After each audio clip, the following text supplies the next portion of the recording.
शङ्कराचार्यं केशवं बादरायणं सूत्रभाष्यकृतौ वन्दे भगवन्तौ पुनः पुनः।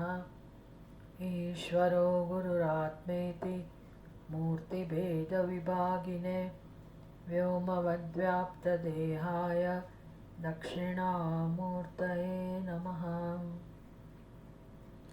ॐ सदाशिवसमारम्भां शङ्कराचार्यमध्यमाम् अस्मदाचार्यपर्यन्तां वन्दे गुरुपरम्पराम्। ॐ दयाकरं दयाकारं दान्तं धर्मप्रवर्तकं प्रणमामि दयानन्दं मदाचार्यवरं परम्। अनुभूति प्रकाश अध्याय 6।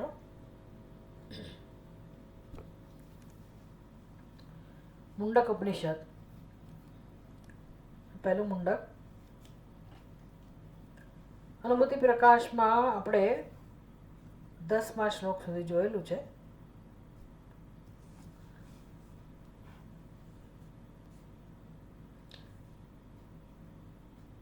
કર્મ જ્ઞાન પરાવિદ્યા ને અપરાવિદ્યા। કર્મ જ્ઞાન જે અપરાવિદ્યાના ક્ષેત્રમાં આવે છે એ અનુષ્ઠાન વિના ફલદાયી ના હોય, ન ફલદાહ એટલે અનુષ્ઠાન વિના વિના અનુષ્ઠિતમ કર્મવેદનમ ન પર્યવસ્યતિ એ ફળદાયી બનતું નથી। જ્યાં સુધી અનુષ્ઠાન ના થાય ત્યાં સુધી કર્મનું જ્ઞાન કોઈ જ ફળ નથી આપતું। પરંતુ બ્રહ્મજ્ઞાનમાં એવું નથી। બ્રહ્મદિહિ તાવત સ્યાદ ફલદા ઇતિ પરામતા। બ્રહ્મજ્ઞાન જે પરાવિદ્યાનો વિષય છે અથવા તો પરાવિદ્યા જેને કહેવાય છે એમાં અનુષ્ઠાનની કોઈ આવશ્યકતા નથી। એ જ્ઞાન થાય એટલે તરત જ એનું ફળ મળે જ છે। એની સાથે જ જે મોક્ષ છે બ્રહ્મવિદ્યા પરાવિદ્યા એની પ્રાપ્તિ એ સીધો મોક્ષ છે। પછી એની વચ્ચે કોઈ ક્રમ નથી। આજે મને જ્ઞાન થયું અને થોડા સમય પછી હું કંઈ અનુષ્ઠાન કરું કે હું ઉપાસના કરું, ધ્યાનમાં બેસું અને પછી મને મોક્ષ મળે, આવું નથી।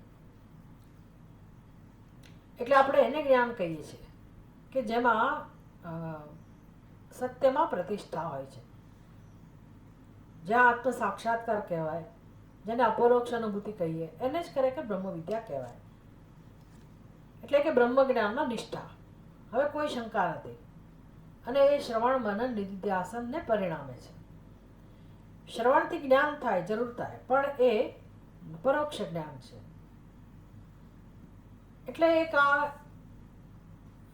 પારિભાષિક શબ્દ છે અથવા તો એવા પ્રકારની એક સ્થિતિ છે કે જ્યાં હજી પૂર્વના સંસ્કારો પ્રતિબંધના રૂપમાં હોય અને આપણે ઘણું બધું કામ કરવાનું હોય। એટલે એના માટે નિધિધ્યાસન સાધના છે, ઉપાય છે, મનન નિધિધ્યાસન વગેરે। એ બધું થયા પછી જે સ્પષ્ટતા આવે અને એમાં આપણી એકાકાર એવી સ્થિતિ હોય, એવી બ્રહ્મજ્ઞાનમાં જે નિષ્ઠા હોય એને આપણે મોક્ષ એવું કહીએ છીએ। એને સાક્ષાત્કાર પણ કહી શકાય, એને અપરોક્ષ અનુભૂતિ પણ કહી શકાય। અને આ બ્રહ્મવિદ્યાનું પરાવિદ્યાનું આ ફળ છે। યયા અક્ષરમ અધિગમ્યતે, જે પરાવિદ્યાથી અક્ષર બ્રહ્મની પ્રાપ્તિ થાય છે। એટલે બ્રહ્મધિ તાવતા એવ સ્યાત ફલદા। તાવતા એવ જેવું બ્રહ્મજ્ઞાન થાય એટલે તરત ફળ મળે છે। ફલદા કયું ફળ મળે તો કે મુક્તિ, મોક્ષ। ઇતિ પરામતા, આમ એને પરાવિદ્યા કહેવામાં આવી।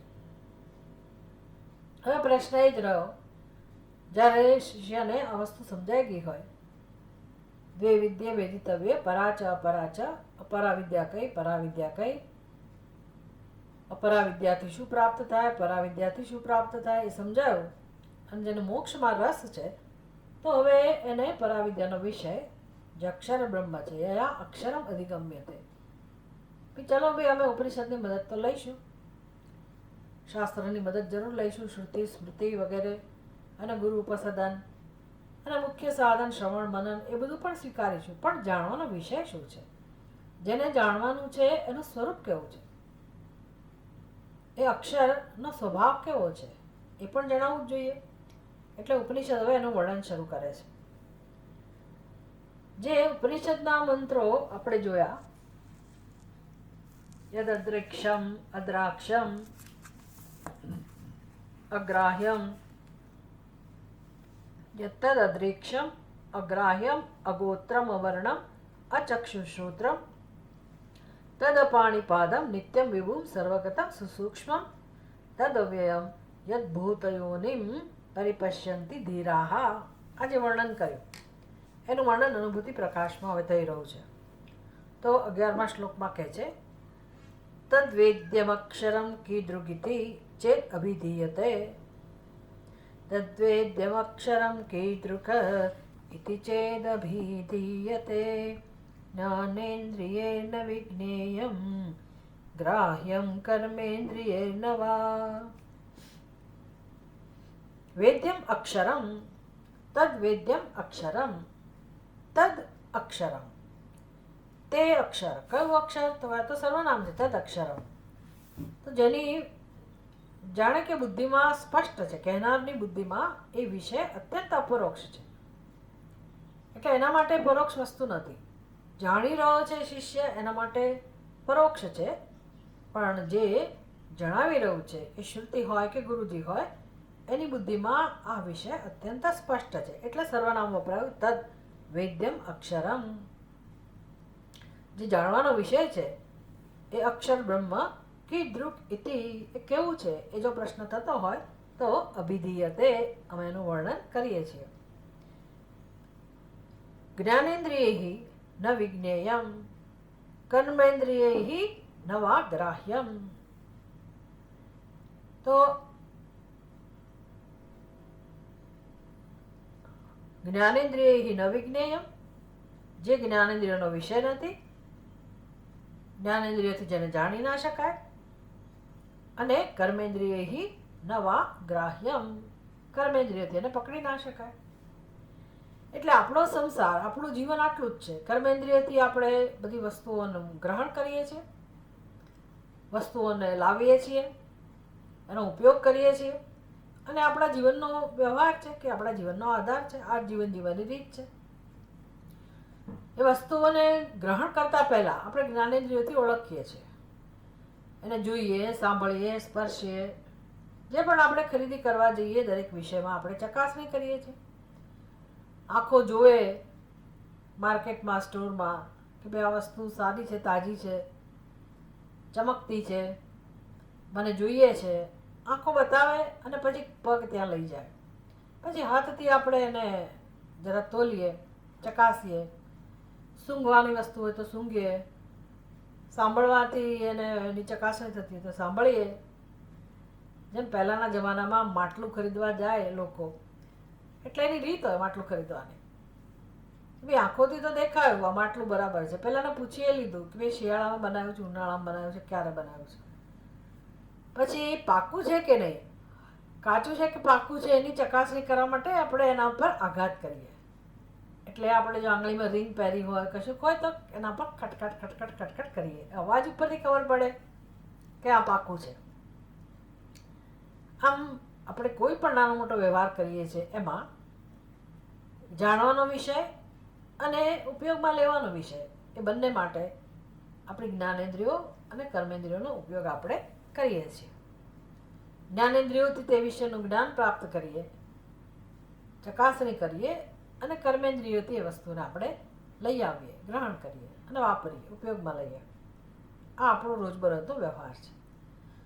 તો શું હવે મને બ્રહ્મ જાણવાની ઈચ્છા થઈ તો મારી આ જ પદ્ધતિ કામમાં આવશે? હું જ્ઞાનેન્દ્રિયોની મદદથી બ્રહ્મને જાણીશ? તો આપણી એ પદ્ધતિનો અહીંયા તિરસ્કાર છે, એનો નિષેધ છે કે તમારી આ પદ્ધતિ અહીંયા કામમાં આવવાની નથી. બ્રહ્મને જાણવામાં કામમાં નહીં આવે. એટલે એમાં શ્રોત્રેન્દ્રિય, બ્રહ્મને સાંભળી ના શકાય, બ્રહ્મ સાંભળવાનો વિષય નથી. ચક્ષુઇન્દ્રિય, બ્રહ્મને જોઈ ના શકાય, એટલે બ્રહ્મ જોવાનો વિષય નથી. ઘ્રાણેન્દ્રિય, બ્રહ્મને સૂંઘી ના શકાય. કેમ? તો કે બ્રહ્મ સૂંઘી શકાય વિષય નથી, સૂંઘવાનો વિષય નથી. સ્પર્શેન્દ્રિયથી બ્રહ્મને ઓળખી ના શકાય. કેમ કે બ્રહ્મ સ્પર્શેન્દ્રિયનો વિષય નથી. અને રસના, ચાખવું, સ્વાદ લેવો, બ્રહ્મને ચાખી ના શકાય રસનાથી. કેમ? તો કે બ્રહ્મા સ્વાદનો વિષય નથી, ચાખવાનો વિષય નથી. બ્રહ્મના આવા ગુણો છે. એટલે આપણી જ્ઞાનેન્દ્રિયો, કર્મેન્દ્રિયો એ બધાને ત્યાં વિશ્રામ મળે છે. કોઈને ત્યાં આગળ પોતાની પ્રવૃત્તિ કરવાની જરૂર નથી. આને નિવૃત્તિ કહેવાય કે આ વિષયમાં આપણે કોઈ ચેષ્ટા કરવાની જરૂર નથી. તો શ્રવણ તો કરીએ જ છીએ ને, શ્રવણ તો કરવું જ પડે છે ને. હા, એ શ્રવણ દ્વારા એ સમજવાનું છે કે બ્રહ્મ શ્રવણનો વિષય નથી, એટલી જરૂર ખરી. અને પછી મન પણ કેવું હોવું જોઈએ? મનનો પણ વિષય નથી.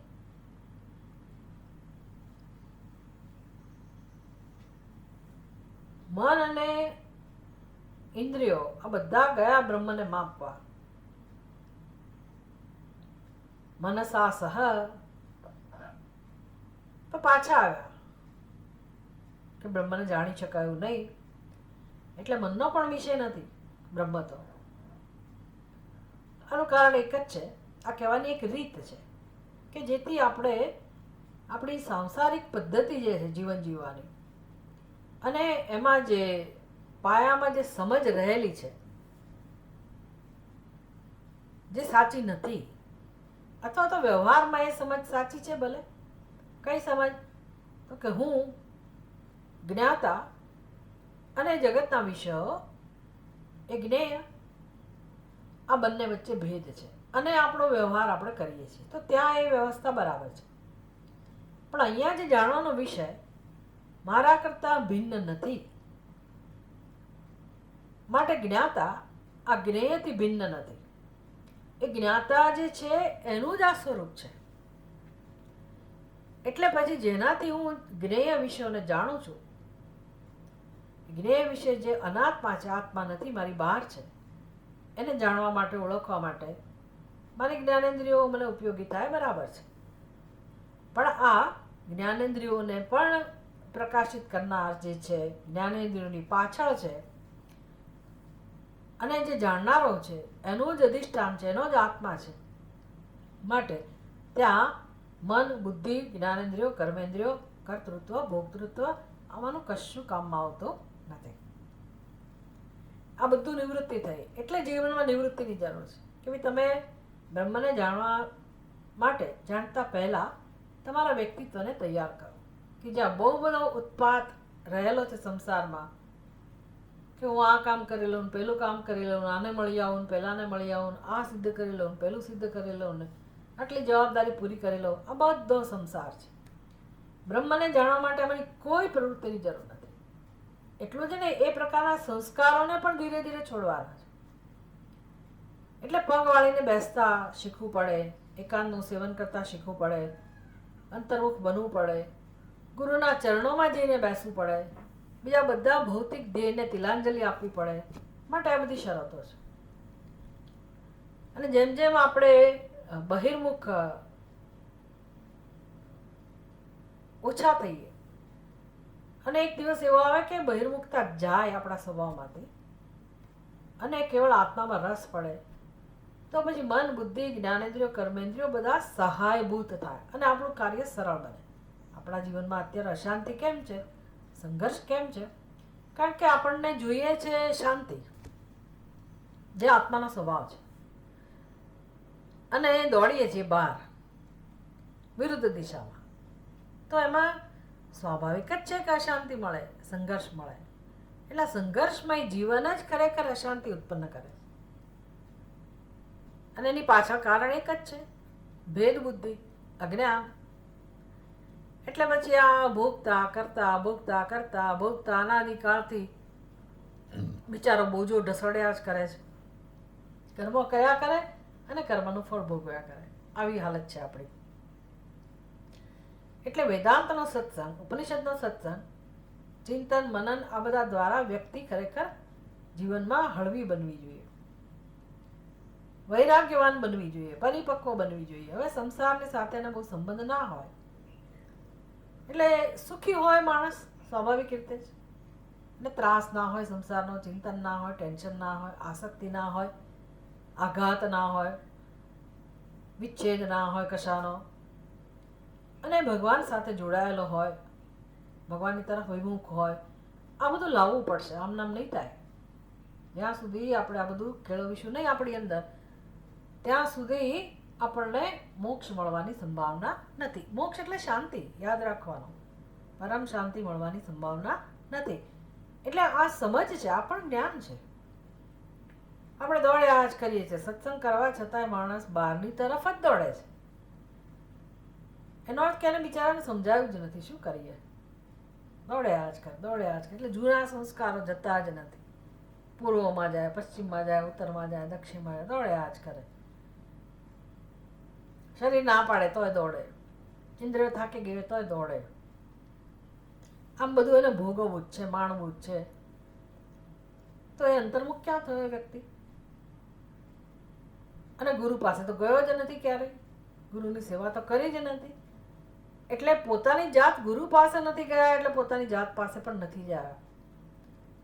આમ બધી રીતે આપણે બહિર્મુખ હોઈએ અને સત્સંગ પણ ચાલુ હોય, એનું ફળ ના મળે.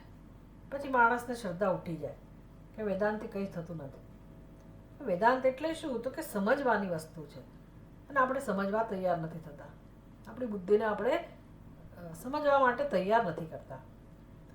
એટલે પછી બહુ બધી સાધનાઓ શંકરાચાર્યજી કહે છે કે આ સાધન ચતુષ્ટય સંપન્ન જ્યાં સુધી નહીં બને, વિવેક વૈરાગ્યવાળો નહીં થાય, ત્યાં સુધી બ્રહ્મ જ્ઞાન પ્રાપ્ત નહીં કરી શકે. એટલે રોજ આપણી અંદર આ બધામાં સુધારો થવો જોઈએ. રોજ થોડું થોડું થોડું બધું વ્યક્તિત્વમાં આપણે પરિવર્તન લાવવું પડે. એ દિશામાં કામ નથી કરતા આપણે, અને એક ધારું એક સરખું યાંત્રિક જીવન જીવા કરીએ તો ઠીક છે, બુદ્ધિમાં શબ્દો વધતા જાય, મંત્રો આવડતા હોય, બધું આવડતું હોય, પણ હૃદયમાં શાંતિ ના હોય. કારણ કે જે કામ કરવાનું હતું, અંતર્મુખ બનવાનું હતું, વૈરાગ્યવાળા બનવાનું હતું, એ આપણે બન્યા નહીં. તો જાણવું એટલે આ બધું સમજવાનું. એટલે અહીંયા પહેલા જ કહી દીધું કે ભાઈ જ્ઞાનેન્દ્રિય ન વિજ્ઞેયમ. ભાઈ જ્ઞાનેન્દ્રિયોને આમાં કોઈ સ્થાન નથી. જ્ઞાનેન્દ્રિયોના પુરુષાર્થને કોઈ સ્થાન નથી. કેમ? તો કે જ્ઞાનેન્દ્રિયોનો વિષય નથી. એટલે યાદ રાખવાનું, જ્ઞાનેન્દ્રિયો કઈ કઈ છે? 5 જ્ઞાનેન્દ્રિયો છે. તો 5 જ્ઞાનેન્દ્રિયો શબ્દ, સ્પર્શ, રૂપ, રસ, ગંધનું જ્ઞાન કરાવનારી છે. તો બ્રહ્મ આમાંનો એકે વિષય નથી. એટલે જ્ઞાનેન્દ્રિયોથી બ્રહ્મને ઓળખી ના શકાય. અને કર્મેન્દ્રિયો, હાથ, પાણી, વાક, પાદમ, પસ્ત, એ કર્મેન્દ્રિયોનો પણ ઉપયોગ નથી, એનો પણ વિષય બ્રહ્મ નથી. એટલે સમગ્ર ઉપાધિ એને આપણે સ્થિર કરવી પડે, એને આપણે નિયંત્રિત કરવી પડે, અને પછી મન બુદ્ધિને એકાગ્ર કરીને, સૂક્ષ્મ કરીને આ તત્વનું દર્શન કરવા માટે એને તૈયાર કરવા જોઈએ. ન ગોત્રમ કાશ્યપાદ્યસ્તિ વર્ણ શુક્લાદિકશ્ચન ન જ્ઞાનેન્દ્રિયમસ્ત્યસ્ય નાપી કર્મેન્દ્રિયં તથા.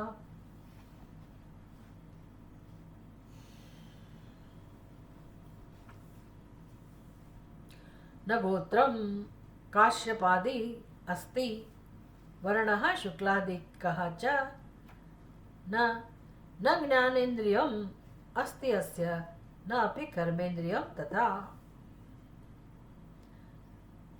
अन्वय करिए तो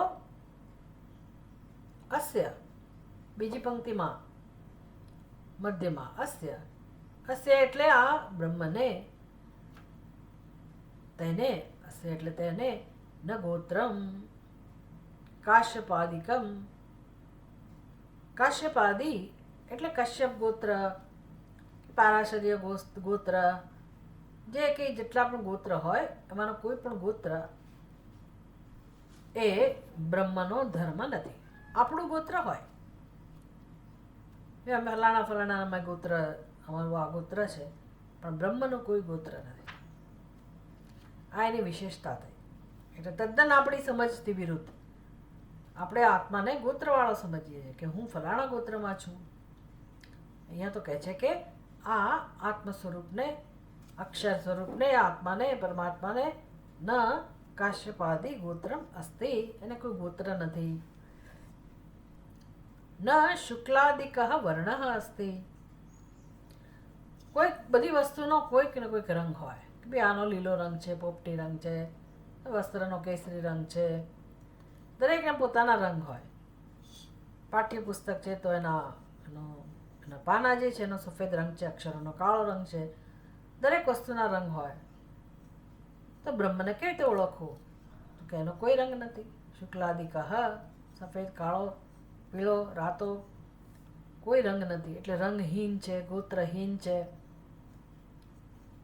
અદ્રેક્ષમ, અદ્રાક્ષમ, અગોત્રમ, વર્ણન થયું ને, અવર્ણમ, બસ એ સમજાવી રહ્યા છે. આવું હોવાથી એક તો આનો ધર્મ થયો કે તેને કાશ્યપાદિક ગોત્ર નથી અને શુક્લ આદિ કોઈ વર્ણ નથી. ન જ્ઞાનેન્દ્રિયમ અસ્તિ અસ્ય, એને કોઈ જ્ઞાનેન્દ્રિય પણ નથી. હવે આપણે આપણી સમજને ચકાસવાની કે હું તો પોતાને ગોત્રવાળી સમજું છું, હું પોતાને વર્ણવાળો સમજું છું, હું પોતાને જ્ઞાનેન્દ્રિયવાન સમજું છું અને કર્મેન્દ્રિયવાન સમજું છું. જ્યારે આત્માને, અક્ષરને કોઈ ગોત્ર નથી, કોઈ વર્ણ નથી, એને કોઈ જ્ઞાનેન્દ્રિય પણ નથી અને એને કોઈ કર્મેન્દ્રિય પણ નથી. બંને બાજુથી સમજવાનું છે. બ્રહ્મ જ્ઞાનેન્દ્રિયનો વિષય નથી કે કર્મેન્દ્રિયનો વિષય નથી. બ્રહ્મને પોતાને જ્ઞાનેન્દ્રિય, ભાઈ આપણે બ્રહ્મને ના જોઈ શકીએ, પણ એ જોવે કે નહીં? તો કે એને જોવાની જરૂર નથી. જોઈ પણ ના શકે, જોવા માટે એની પાસે ઇન્દ્રિયો પણ નથી, સામગ્રી નથી, સાધન નથી, વ્યવસ્થા નથી, અને એને જોવાની જરૂર પણ નથી. પણ એના વગર ક્યારેય કોઈ કોઈને જોઈ ના શકે, કશું જોઈ પણ ના શકાય. એટલે જોવાનો જે વ્યવહાર છે એ બ્રહ્મ વગર શક્ય નથી. પણ બ્રહ્મ કોઈને જોતું નથી કે પછી બ્રહ્મને કોઈ જોઈ ના શકે, આવું એનું સ્વરૂપ છે. નિત્યોક્ષર પદાર્થોયમ તદ્વિનાશ નિરૂપણ અવિનિરૂપણાત વિભુર્વિવિધ ભાવિત્વાત ચ સર્વાત્મકત્વતઃ. નિત્યમ વિભુમ સર્વગતમ વ્યાપકમ નિત્યઃ અક્ષર પદાર્થઃ અયમ તદ્વિનાશ નિરૂપણાત.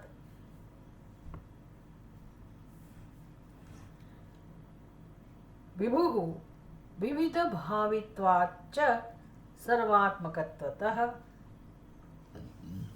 અયમ એક નંબર, અયમ અક્ષર પદાર્થઃ, અયમ અક્ષર પદાર્થઃ તદ વિનાશ અનિરૂપણાત નિત્યઃ. પહેલી પંક્તિનો અન્વય થયો. અયમ અક્ષર પદાર્થઃ તદ વિનાશ અનિરૂપણાત નિત્યઃ. અયમ અક્ષર પદાર્થઃ, અને પદાર્થ કહો, વસ્તુ કહો, સત્ય કહો, તત્વ કહો, કંઈ પણ કહી શકાય.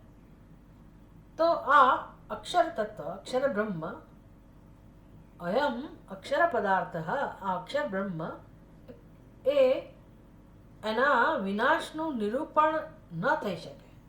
વિનાશ અનિરૂપણાત એટલે કે શ્રુતિએ ક્યારેય એનો વિનાશનું વર્ણન નથી કરેલું. એને હંમેશા અવિનાશી. હવે ખાલી શ્રુતિ આમ શબ્દો કહી દીધા કે અવિનાશી, એક હવામાં શબ્દો ફેંક્યા કે બ્રહ્મ તો અવિનાશી છે, એટલાથી કંઈ આપણે સ્વીકારી ના શકીએ કે બ્રહ્મનો નાશ નથી. શ્રુતિએ આપણને સમજાવવું પડે, અને શ્રુતિ સમજાવે છે કેમ વિનાશ નથી, બ્રહ્મનો કેમ વિનાશ નથી. તો કે બ્રહ્મ પોતે, એનો જન્મ નથી. પહેલી તો વસ્તુ છે એનો જન્મ નથી, એટલે એનો વિનાશ નથી. બીજું એ વિનાશ કોનો હોય, વિનાશ હોવા માટે કઈ ક્વોલિટી, કયા ગુણધર્મો હોવા જરૂરી છે? તો કે જેનું નામ હોય, રંગ હોય, રૂપ હોય, અવયવો હોય, એક વિશેષતા હોય, એનો વિનાશ થઈ શકે. ભલભલી વસ્તુઓ દુનિયામાં એનું નામ બદલાયા કરે, એનો આકાર બદલાયો કરે, ભલે નિત્ય પ્રવાહ તત્વ હોય એનો, જેમ કે ગંગાજીનો પ્રવાહ ખબર નથી કયા કાળથી ચાલતો હશે, અનાદિકાળથી. એટલે સૃષ્ટિની ઉત્પત્તિ થઈ ત્યારથી હોય, ખબર નથી.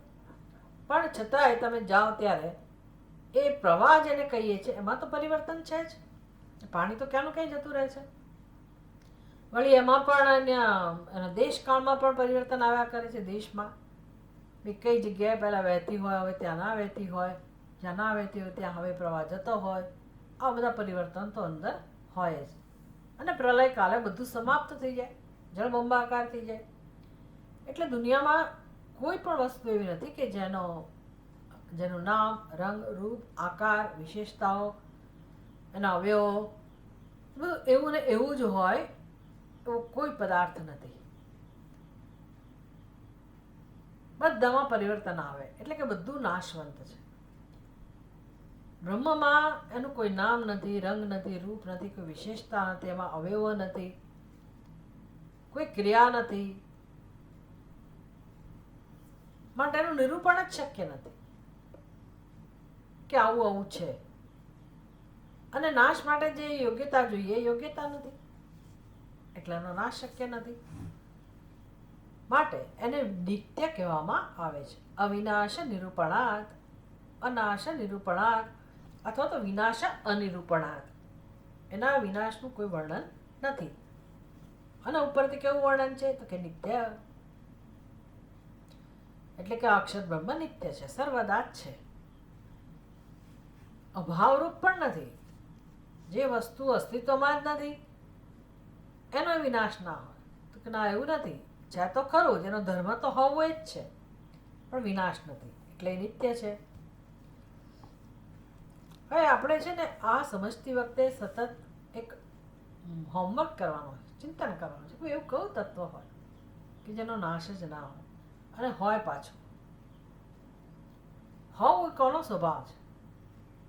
અને હોવું એટલે આપણને પાછું જ્ઞાન હોય. એવું નહીં કે આપણે માત્ર કલ્પના કરવાની કે હા હોય જ, એનું અસ્તિત્વ હોય, એવી કલ્પના નહીં, અનુભૂતિ પણ થવી જોઈએ. તો એવું તો એક જ તત્વ છે, અને જે ચૈતન્ય દરેકનું આત્મ સ્વરૂપ, અને દરેક વ્યક્તિ એનો અનુભવ કરી શકે. આપણી બુદ્ધિ એના તરફ જતી નથી, આપણે નોંધ નથી લેતા. બાકી એ તો હું ના રૂપમાં સર્વદા પ્રકાશિત છે જ, બધી ઉપાધિમાં પ્રકાશિત છે. અને આપણે આ ઉપાધિ છોડી બીજી ઉપાધિમાં જઈએ ત્યાં પણ હુંનો અનુભવ તો થાય જ છે. એટલે અત્યારે આ ઉપાધિમાં જે હું અનુભવ થાય છે એ અનુમાન કરી શકીએ કે આજ હું પૂર્વની ઉપાધિના રૂપમાં પણ આજ હું હોવો જોઈએ, અને પછી પણ આજ હું હશે. એટલે હું તો આપણે છોડી શકીએ એમ નથી, હું છૂટી શકે એમ પણ નથી, એનો નાશ પણ નથી. અને સતત એનો અનુભવ પણ થાય જ છે, એના હોવાનો અનુભવ સતત થાય છે. આપણા કાલ્પનિક અસ્તિત્વ ઉપર આપણી નજર છે કે હું ફલાણી વ્યક્તિ, આ શરીરધારી દેહધારી હું એ નહીં હોતો, અથવા હું પહેલા એ નહોતો. એટલે આપણને એવું લાગે છે કે આપણું અસ્તિત્વ અત્યારે છે ને પછી નહીં હોય, મૃત્યુ પછી નહીં હોય. બસ, એટલે આપણે પોતાના અસ્તિત્વના અભાવની કલ્પના કરીએ છીએ. શેના આધારે? દેહના આધારે. હવે આત્મતત્વના દેહને કોઈ સંબંધ નથી. કહું ને કે એની અંદર કોઈ એવા ધર્મો જ નથી કે એનો નાશ થાય. અને છતાં એ તો હોય જ, એના વગર કશું ના હોઈ શકે. અજ્ઞાન એના વગર ના હોઈ શકે, માયા એના વગર ના હોઈ શકે, ઉપાધિ પણ એના વગર ના હોઈ શકે. એટલે સમસ્ત બ્રહ્માંડ આ આત્મજ્ઞાન અથવા તો અસ્થિભાતિ પ્રિય સ્વરૂપ ચૈતન્ય વગર, આત્મ વગર હોય જ ના શકે. આવું બુદ્ધિથી આપણે જરૂર ચિંતન કરી શકીએ, બુદ્ધિનો ઉપયોગ કરીએ તો. અને એ જ આપણું સત્ય છે, એ જ સમસ્ત નામરૂપનું સત્ય છે. અને એ જ અનેક રૂપમાં પ્રગટ થયેલું છે, એટલે એનું નામ છે વિભુઃ વિવિધ ભાવિત્વાત. ચાલો, નિત્ય કેમ કહીએ છીએ?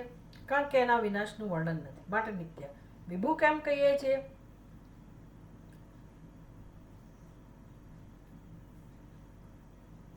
વિવિધ ભાવિત્વાત,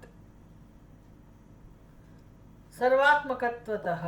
બંને હેતુ આપે. પાંચમી વિભક્તિ એક વચન છે.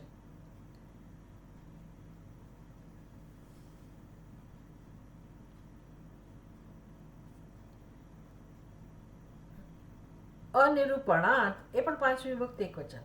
હેતુ આપ્યો.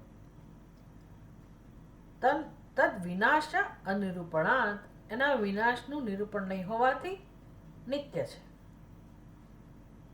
પછી વિવિધ ભાવિત્વાત એ પણ પાંચમી વિભક્તિ એક વચન છે.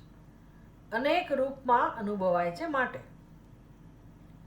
અને સર્વાત્મકત્વતઃ, બધાનો આત્મા પણ એ જ છે માટે. આત્મરૂપે જ અનુભવાય છે સર્વત્ર. એટલે એ કોઈ પ્રાણી પદાર્થ એવો નથી કે જેમાં એ આત્મતત્વની અનુભૂતિ ના હોય. અને જે જળ છે એનો અનુભવ આપણને થાય છે. એના અનુભવ માટે પણ એ જ અસ્થિભાતિ પ્રિય તત્વ જવાબદાર છે. એટલે સર્વાત્મકત હોવાથી જે મારો આત્મા છે એ જ બીજાનો હોય એ પણ સમજી શકાય એવું છે.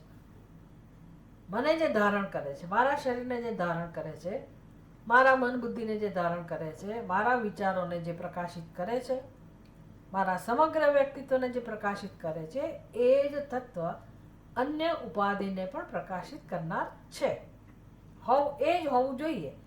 બીજું કોઈ આત્મતત્વ પ્રકાશિત ના કરી શકે. જે સમગ્ર આકાશને પ્રકાશિત કરી શકે છે એ આત્મતત્વ એક અને અખંડ હોવું જોઈએ, બધાનો આત્મા હોવો જોઈએ. એને કહેવાય સર્વાત્મકત્વતઃ. અને વિવિધ ભાવિત્વાત, એટલે એણે એવી તો લીલા કરેલી છે કે બ્રહ્માદિથી શરૂ કરીને, બ્રહ્માજીથી શરૂઆત જેની થઈ, ત્યાંથી શરૂ કરીને કીટાણુ, અમીબા, અત્યંત સૂક્ષ્મ જીવ સુધીના વેશ જેણે ધારણ કરેલા છે. એટલે સર્વવ્યાપક છે. સર્વાત્મકત્વતઃ, બધાનો આત્મા હોવાથી. અને વિવિધ ભાવિત્વાચ, વિવિધેન ભવનમ, વિવિધ રૂપમાં જે બની ગયો છે માટે એનું નામ છે વિભુઃ. એટલે નિત્ય કહેવાય છે. અવિનાશનું, એના નાશનું, વિનાશ અનિરૂપણાત, એના વિનાશનું નિરૂપણ નથી ક્યાંય. બીજું, બધાનો આત્મા હોવાથી અને વિવિધ રૂપે અભિવ્યક્ત થયો હોવાથી એનું નામ છે વિભુ. અક્ષરનું નામ છે વિભુ.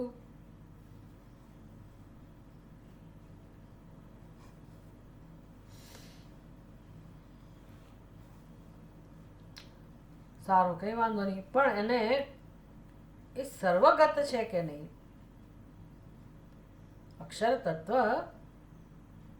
બધાનો આત્મા કહો તો પછી શું એ અનેક આત્મા થયો? જેટલા નામરૂપ છે એટલે એને અનુરૂપના આત્મા થયા? નાના આત્મા અનેક આત્મા વાળું થયું આ તત્વ. કહે છે ભાઈ એ અનેક દેખાય છે, અનેક દેખાય છે, પણ આપણને અનેકતાની સાથે એકતા પણ દેખાય છે. જેમાં જગતના પદાર્થોમાં અનેકતા આપણને જરૂર જણાય છે, વિવિધતા જણાય છે, પણ સાથે સાથે એ બધા તત્વોને સાંકળનાર અથવા તો એ બધા તત્વોમાં ઓતપ્રોત એવું જો કોઈ તત્વ હોય તો આકાશ તત્વ, જે અતિ સૂક્ષ્મ છે અને સર્વમાં છે, તો એકના પણ દર્શન થાય જ છે. એકને પણ આપણે સમજી તો શકીએ જ છીએ.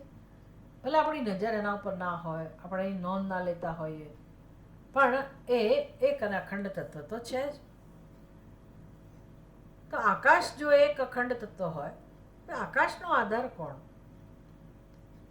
આકાશનો આત્મા કોણ? આકાશનું અધિષ્ઠાન કોણ? આકાશનું જ્ઞાન કરાવનાર કયું તત્વ? તો એ જે તત્વ હોય, આકાશને ધારણ કરનાર, આકાશને સત્તાને સ્ફૂર્તિ આપનાર,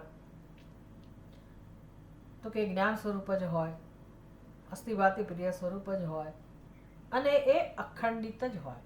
ખંડિત ના હોય. તો આવું અખંડ તત્વ બધા પદાર્થોની વચ્ચે વિભક્તમ અવિભક્તમ વિભક્તમ વિવચ સ્થિતમ, જે અવિભક્ત છે એ જ વિભક્ત થઈને રહેલું છે. ઈશ્વરો ગુરુરાત્મેતિ મૂર્તિભેદ વિભાગીને વ્યોમવદ વ્યાપ્ત દેહાય દક્ષિણામૂર્તયે નમઃ. તો એ જ દક્ષિણામૂર્તિ, એ જ સર્વવ્યાપક, એ જ વિભુ, એ જ નિત્ય અખંડ પૂર્ણ બ્રહ્મ પરમાત્મા ઈશ્વર ગુરુ આત્મા એવા ત્રણ વિભાજિત તત્વોમાં અભિવ્યક્ત થઈ રહ્યું છે.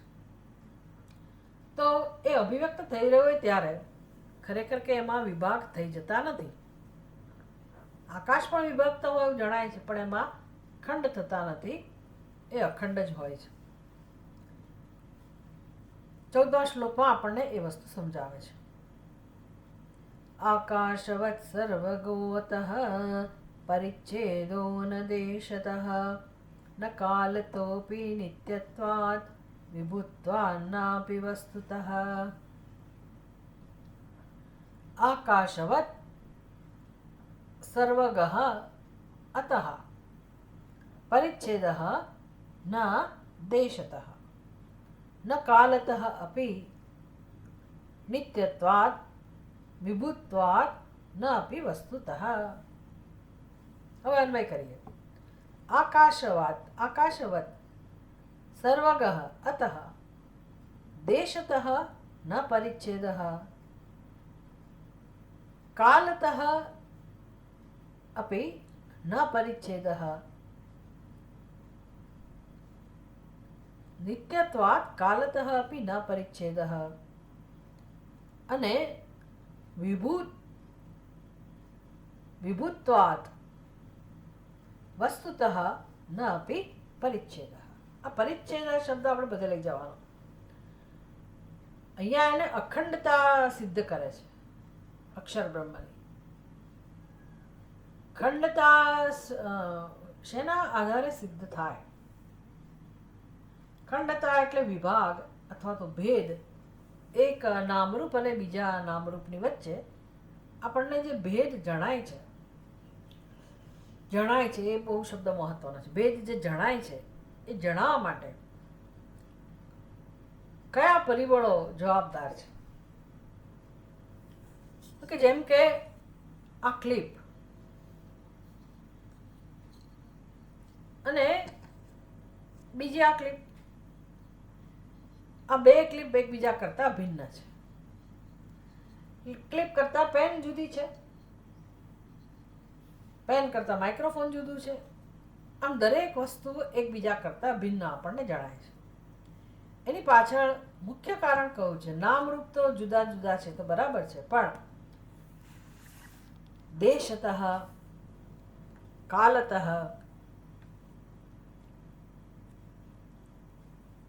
વસ્તુતઃ એટલે નામ રૂપ. ભાઈ આનું નામ ક્લિપ છે, પછી એમાં સજાતીય ભેદ, આ બીજી ક્લિપ છે, પણ પછી એની અને ઘડા વચ્ચે ભેદ છે, તો એ ભેદ એટલે વિજાતીય.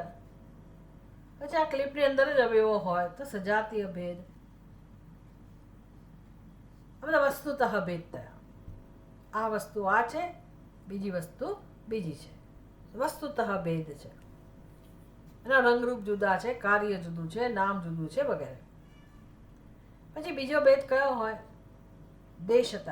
દેશતઃ એટલે આ અત્યારે મારા હાથમાં આ ક્લિપ હોય તો આ બીજી ક્લિપ એ જ જગ્યાએ ના હોય, આનો દેશ જુદો, બીજા હાથમાં છે એટલે એનું સ્થાન થયું.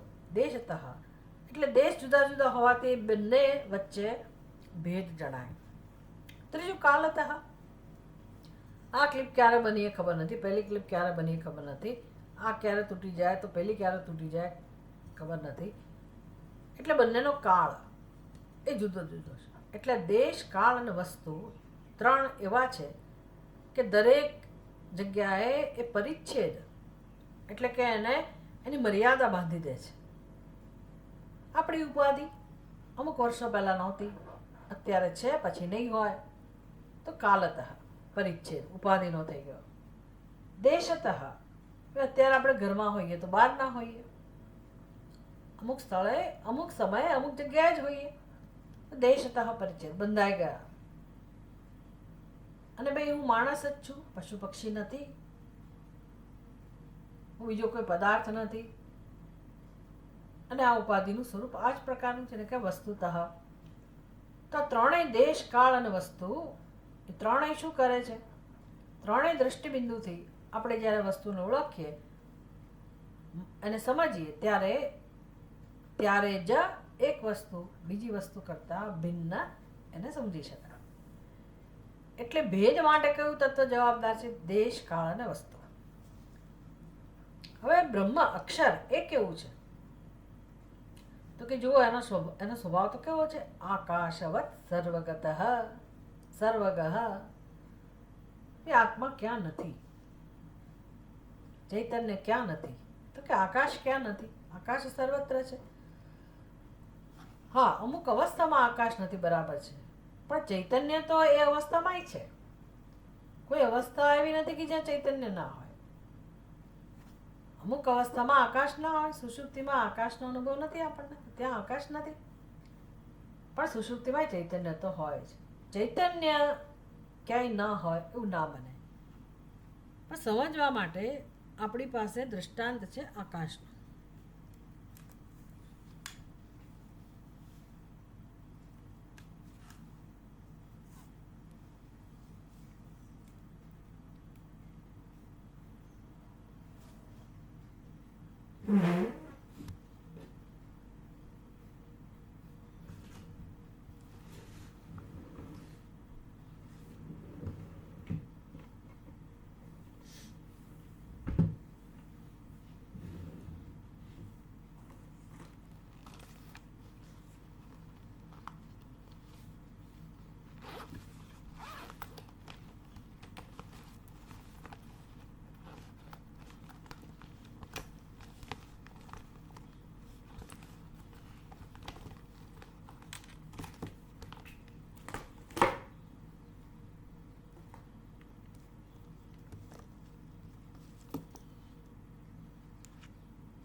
આકાશવત સર્વગઃ એટલે અખંડતા સમજવા માટે,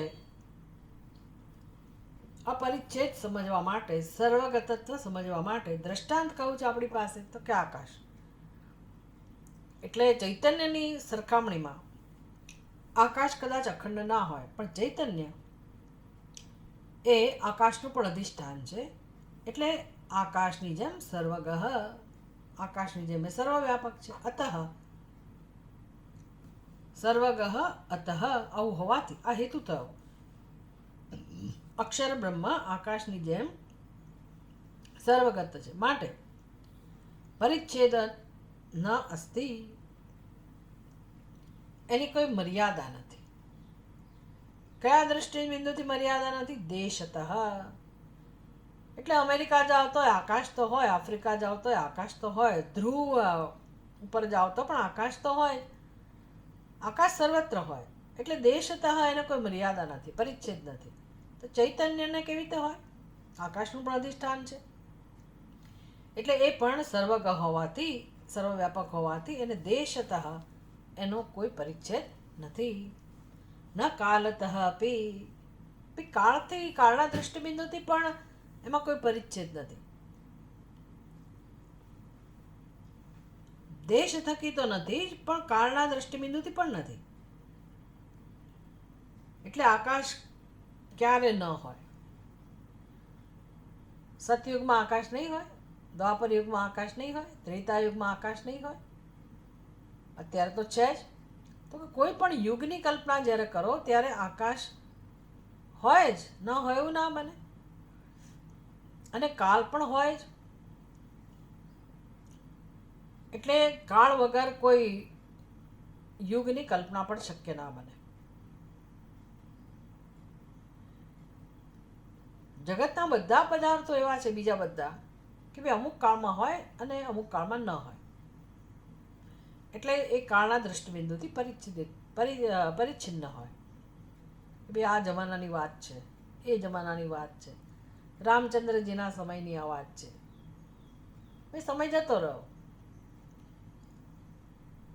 તો એ કાળથી બધા પરિચ્છિન્ન છે. પરંતુ આ અક્ષર બ્રહ્મ કયા કાળમાં નથી? તો કે તો હોય જ. એના વગર કાળ પણ ના હોય, કાળનું પણ અધિષ્ઠાન છે. એટલે કાળ પણ એનામાં પરિચ્છેદ ન લાવી શકે, મર્યાદા ન લાવી શકે.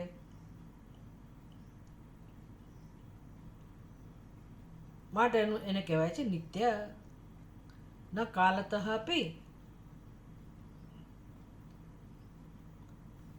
ન કાલતઃ અપી પરિચ્છેદ અસ્તિ. કાળના દૃષ્ટિબિંદુથી પણ પરિચ્છેદ નથી. કેમ? તો કે નિત્ય છે, માટે નિત્યત્વાદ. આ હેતુ આપે. પેલો દેશના દૃષ્ટિબિંદુથી કેમ પરિચ્છેદ નથી? સર્વવ્યાપક હોવાથી. કાલતઃ કેમ પરિચ્છેદ નથી? કે ભાઈ અમુક સમય હોય, અમુક સમય ના હોય. કે નિત્ય હોવાથી, નિત્યત્વાદ. આ બે હેતુ થયા, સર્વગતત્વાદ, નિત્યત્વાદ. ત્રીજો હેતુ કયો છે? વિભૂત્વાદ ન અપી વસ્તુત્વ. વિભૂત્વત્વાદ, વ્યાપક હોવાથી. વિભુ એટલે વ્યાપક, એટલે બધામાં છે, બધાનો આત્મા છે. માટે વસ્તુના દૃષ્ટિબિંદુથી પણ પરિચ્છેદ નથી. એટલે કોઈ વસ્તુ, કોઈ નામરૂપ, કોઈ જીવ, કોઈ પ્રાણી પદાર્થ આત્મા વગરનું ના હોઈ શકે, નિરાત્મા ના હોઈ શકે. એને કહેવાય વિભુ. એટલે બધાનો આત્મા હોવાથી, બધાનું અધિષ્ઠાન હોવાથી વસ્તુતઃ પણ એમાં કોઈ પરિચ્છેદ નથી.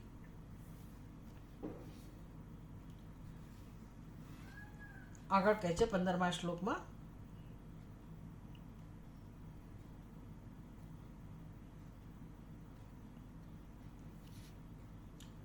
હવે સર્વગત હોય, સર્વગત તો છે પણ સૂક્ષ્મ સ્વરૂપ હોવાથી, અત્યંત સૂક્ષ્મતામાં આત્મ સ્વરૂપ હોવાથી આપણી જ્ઞાનેન્દ્રિયો વડે એને જાણી શકાય નહીં. એ સમજાવે છે. આમે જગતમાં ઘણી બધી વસ્તુઓ સૂક્ષ્મ હોય, જેમ કે અમુક બેક્ટેરિયા. એ તો સારું છે આપણને દેખાતા નથી, નહીંતર આપણે જીવી જ ના શકીએ. જે આપણે શ્વાસ લઈએ છીએ, આપણા શ્વાસમાં જે બધા જંતુઓ જાય છે, બેક્ટેરિયા જાય છે, આખી કોલોની આપણા મોઢામાં જતી હોય, આપણા નાકમાં જતી હોય, એટલી માત્રામાં બધા બેક્ટેરિયા હોય છે, અત્યંત સૂક્ષ્મ. માઇક્રોસ્કોપથી નરી આંખે પણ ના જોઈ શકાય, સૂક્ષ્મદર્શક યંત્રથી જોઈએ ત્યારે સમજાય. હવે જો એ આંખોથી દેખાય તો આપણે શ્વાસ જ ના લઈ શકીએ, કશું ખાઈ પી ના શકીએ. અને બીક લાગે જુદું, બિહામણા લાગે બધા. કોઈ દિવસ કોઈ જોયું હોય સૂક્ષ્મદર્શક યંત્રમાં કે એક મચ્છર કેવડું દેખાય છે, કે નાનકડો બેક્ટેરિયા કેટલો વિચિત્ર જણાય છે, તો આપણે ડરી જઈએ. આપણા ખોરાકમાં, આપણા શ્વાસમાં, પાણીમાં, બધામાં બધા આટલા બધા બેક્ટેરિયા હોય છે. જો એ સૂક્ષ્મ છે તો એ આંખોથી નથી જોઈ શકતા, આંખોથી આપણે એને નથી જોઈ શકતા, તો આ તો એનાથી સૂક્ષ્મ તત્વ છે. તો જ્ઞાનેન્દ્રિયો કઈ રીતે જોઈ શકે? ના જોઈ શકાય, ના સાંભળી શકાય, ના ચાખી શકાય, સ્વાભાવિક છે. જોકે આ લોજિકથી સિદ્ધ નથી કરવાનું, આ પ્રકારના લોજિકથી એની સૂક્ષ્મતમતા સિદ્ધ નથી કરવાની. એની પાછળ મુખ્ય કારણ એ છે કે જ્ઞાનેન્દ્રિયો કેમ એને જોઈ ન શકે.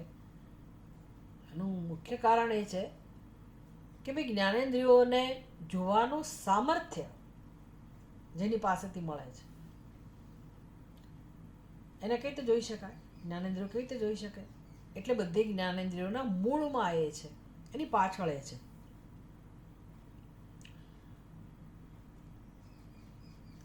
સર્વગસ્યાપી સૂક્ષ્મત્વાत् અક્ષાગોચરતોદિતા પરિમાણાલ્પતા નાત્ર સૌક્ષ્મ્યં દુર્લક્ષ્યતા તુ તત.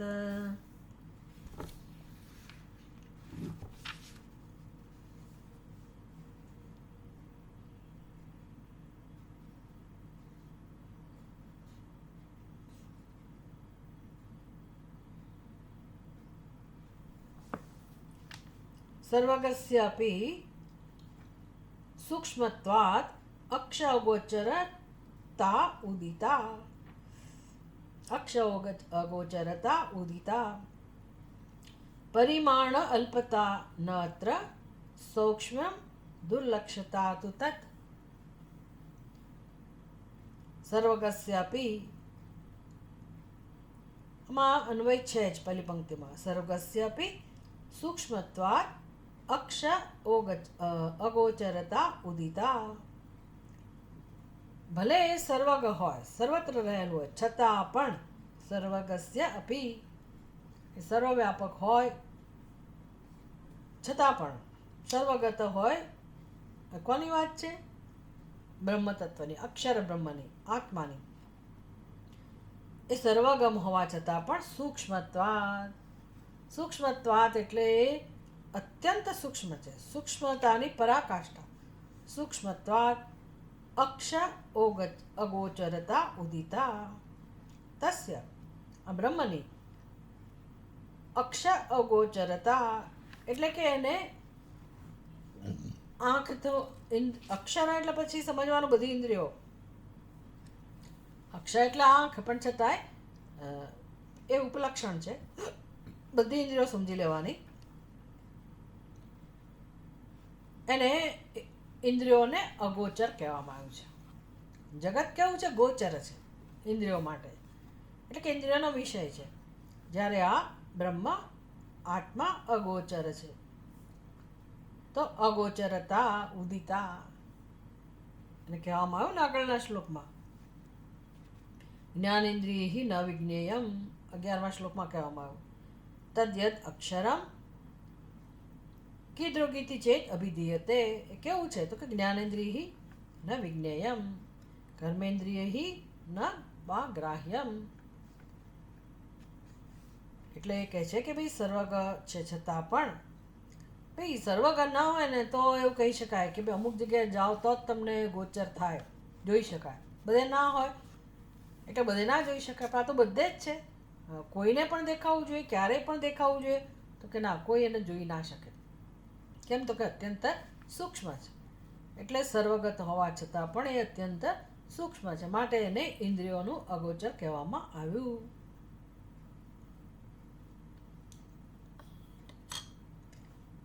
એટલે અહીંયા સૂક્ષ્મત્વા એટલે શું? તો કે અલ્પ પરિમાણ, અણુ જેટલું એવું સૂક્ષ્મ છે એવું કહેવાનો વિષય નથી.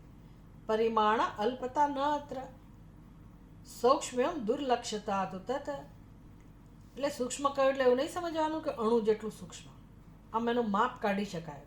પરિમાણ અલ્પતા, એનું કદ નાનું છે એ રીતે સૂક્ષ્મ એવું નથી કહું.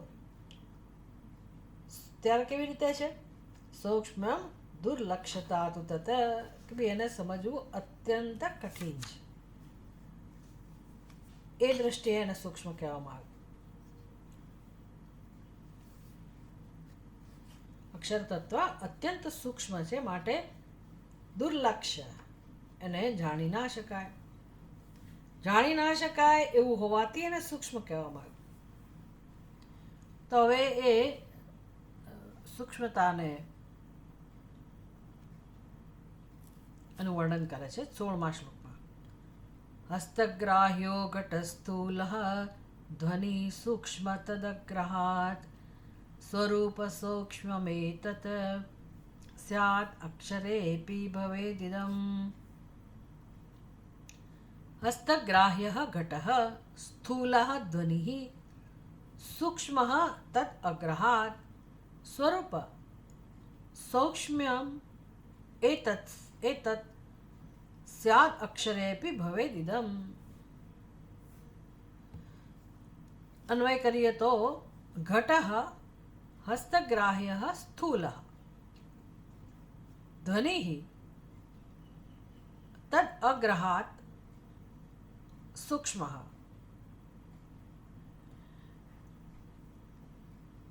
એતત સ્વરૂપ સૌક્ષ્મ્યમ સ્યાદ અક્ષરેપી ઇદમ ભવેત.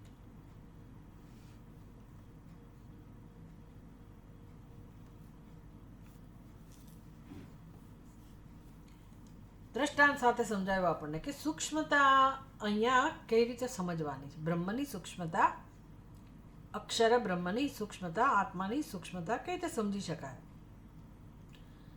કારણ કે આપણે હંમેશા દરેક વસ્તુને અનુભવના આધારે શીખતા હોઈએ, ઓળખતા હોઈએ. તો સૂક્ષ્મને કેમ અનુભવવું, કેમ ઓળખવું?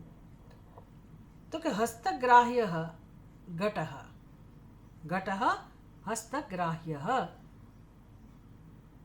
સ્થૂલ. ઘડો સ્થૂળ છે. સ્થૂળ છે એવું શેના પરથી કહી શકાય? તો કે હસ્તગ્રાહ્ય. હસ્તગ્રાહ્ય એટલે શું? હાથેથી જેને ગ્રહણ કરી શકાય. માની લો કે આ ઘડો છે, તો એને મેં હાથેથી એને ગ્રહણ કર્યો, પકડ્યો. તો જે વસ્તુને કર્મેન્દ્રિયથી ગ્રહણ કરી શકાય, હાથેથી ગ્રહણ કરી શકાય, એને સ્થૂલ કહેવાય. પછી બીજો કયો ગુણ છે ઘડામાં?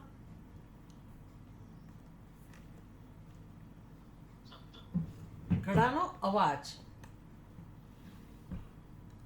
ધ્વનિ. ઘટઃ સ્થૂલ પણ ધ્વનિ, ધ્વનિ. હવે ઘડાનો જ અવાજ એવું આપણે ના કહીએ, પણ કોઈ પણ ધ્વનિ, ધ્વનિ માત્ર જેનો આપણે અનુભવ કરીએ છીએ તે. એટલે ઘડાને પકડી શકાય એને સ્થૂળ કહેવાય. પણ ધ્વનિ નામની વસ્તુ એ સંભળાય છે તો કે હા સંભળાય છે, પણ એ કે હાથ પગથી તમે નક્કી ના કરી શકો. ધ્વનિને તમે હાથમાં પકડી ના શકો, ગ્રહણ ના કરી શકો.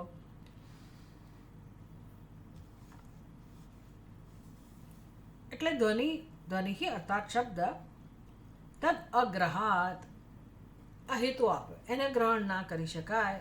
ધ્વનિને, શબ્દને ગ્રહણ ના કરી શકાય. એટલે એ કેવો છે? સૂક્ષ્મ.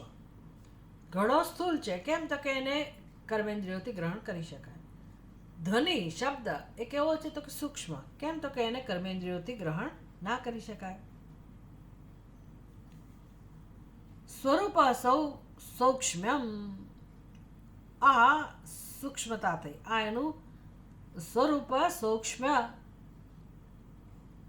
સ્વરૂપ સૂક્ષ્મ એટલે સ્વરૂપની સૂક્ષ્મતા.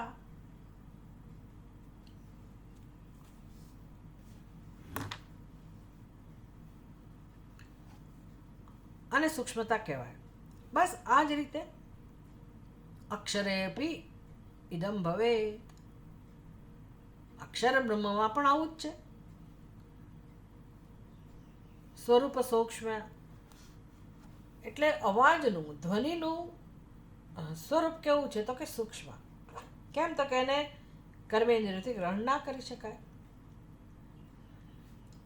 તો બ્રહ્મ તત્વ, અક્ષર તત્વ આ જ રીતે સમજવાનું છે કે એને કર્મેન્દ્રિયોથી તો ગ્રહણ ના જ કરી શકાય, જ્ઞાનેન્દ્રિયોથી પણ ગ્રહણ ના કરી શકાય. પણ એ છે તો ખરું જ. ભલે આપણે ગ્રહણ ના કરી શકીએ, ભલે જ્ઞાનેન્દ્રિયોથી એને ઓળખી ના શકીએ, પણ નથી એવું નહીં. એ સૂક્ષ્મ છે, અત્યંત સૂક્ષ્મ છે. તો સૂક્ષ્મતા કોને કહેવાય? સૂક્ષ્મ સ્વરૂપ કોને કહેવાય? તો કે જેને તમે જાણવાના જે સાધનો છે એનાથી તમે એને ગ્રહણ ના કરી શકો, એને સૂક્ષ્મ કહેવાય. તો અક્ષર બ્રહ્મ આ પ્રકારે સૂક્ષ્મ છે. નહીં કે કદમાં. અહીંયા શું સમજાવવા પાછળનું પ્રયોજન છે? સૂક્ષ્મ એટલે આપણને એમ કે આ ભાઈ સૌથી નાની વસ્તુ, અણુ પરમાણુ સૌથી સૂક્ષ્મ થયા, તો અક્ષર બ્રહ્મ અત્યંત સૂક્ષ્મ છે. એ રીતે તો કે ના, આ તો સૂક્ષ્મ તો છે, ઉપરથી પાછું વ્યાપક પણ છે, સર્વગત પણ છે, એવું સૂક્ષ્મ. એટલે તો આ સૂક્ષ્મતા કઈ રીતે સમજવાની? કદના સંદર્ભમાં, માપના સંદર્ભમાં, પરિમાણના સંદર્ભમાં? તો કે ના, જાણવાના સંદર્ભમાં. જ્ઞાનેન્દ્રિયોથી પણ ના જાણી શકાય, કર્મેન્દ્રિયોથી પણ એને ગ્રહણ ના કરી શકાય. એટલે કદના સંદર્ભમાં નહીં, પણ એને જાણવાના સંદર્ભમાં. આપણી પાસે લિમિટેડ સોર્સિસ છે આત્માને જાણવા માટેના. આ બધી કહેવાની રીત છે. તો પછી આત્માને જાણી જ ના શકાતો હોય તો શું કામ આટલી બધી માથાકૂટ કરવાની? એટલે એ કહેવાની રીત છે. કહેવાની રીત છે કે ભાઈ તમે જે પણ જાણો છો, આપણે જે કંઈ જાણીએ છીએ એટલું જ નહીં, જે પણ ગ્રહણ પણ કરીએ છીએ ઇન્દ્રિયોથી અને જે વ્યવહાર કરીએ છીએ, આ સમસ્ત વ્યવહાર આ બધું આત્માને કારણે સંભવિત છે. એ એને કહેવું છે. એટલે ગ્રહણ કરી શકાય ન કરી શકાય એ સમજાવવા કરતાં એને શું સમજાવવું છે?